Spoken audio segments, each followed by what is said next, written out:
collab with Malupiton. Tangina, hirap kasi kakolab ni Joel. Ang galing kasi niya magpatawa eh.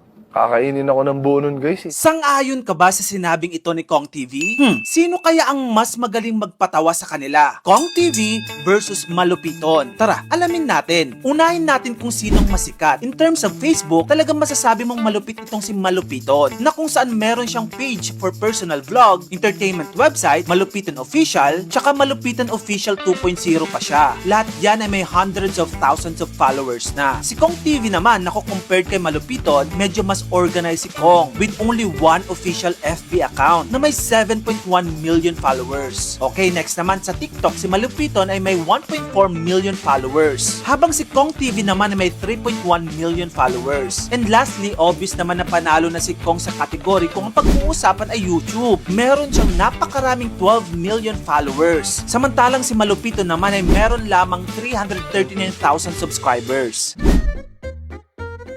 Okay, masasabi natin na malayo pa si Kong pagdating sa pasikatan. Pero kung ang usapan ay kung sinong mas funny sa dalawa, well, ating alamin in terms of their funniest compilation. Simulan natin kay Kong TV. Naghintay ka ba? Wala na. It's a prank. Buong bansa ay walang pakialam! Wala kaming pakialam!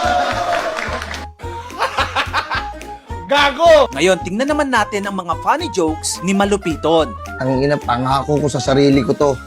Magtitipid na ako! Ano artista ka mukha mo? Angel Oxin, sa kabila. Sa kabila.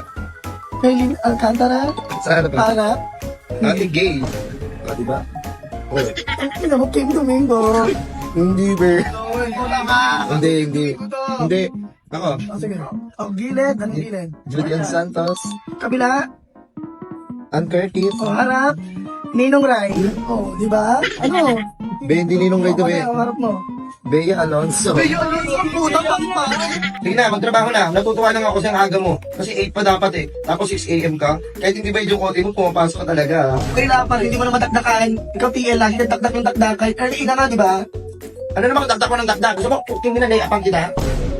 Well, in fairness, parehas silang nakakatawa. Pero sa totoo lang, pagdating sa improv o yung comedy na walang script at biglaan, masasabi kong mas magaling umadlib itong si Malupiton. Pero syempre, iba din yung mga classic jokes at mga banat ni Kong TV na talaga namang naging meme na rin ngayon. Sa isang vlog ng Team Payaman episode, in-invite ni Kong ang Kolokoys TV kabilang na si Malupiton. At syempre dito, napamangha si Kong dahil parang nakikita niya ang kanyang old self kay Malupiton na talagang effortless ang mga banat at talagang nakakatawa. Ito ang isa sa mga pasilip mula sa kanyang vlog. Parang hindi ko alam kung aso yun or ano yung tao eh. Masa, gumaganon. Bumungol. Sa baba pala namin, may nag-judge. Hindi naman may pagkakaila na talagang sobrang funny ni Malupiton dahil ayon kay Kong mismo, isa raw si Malupiton sa kanyang hinahangaang vlogger. O diba, sa collab na ito, masasabi nating panalo si Malupiton at aminado naman dyan si Kong TV.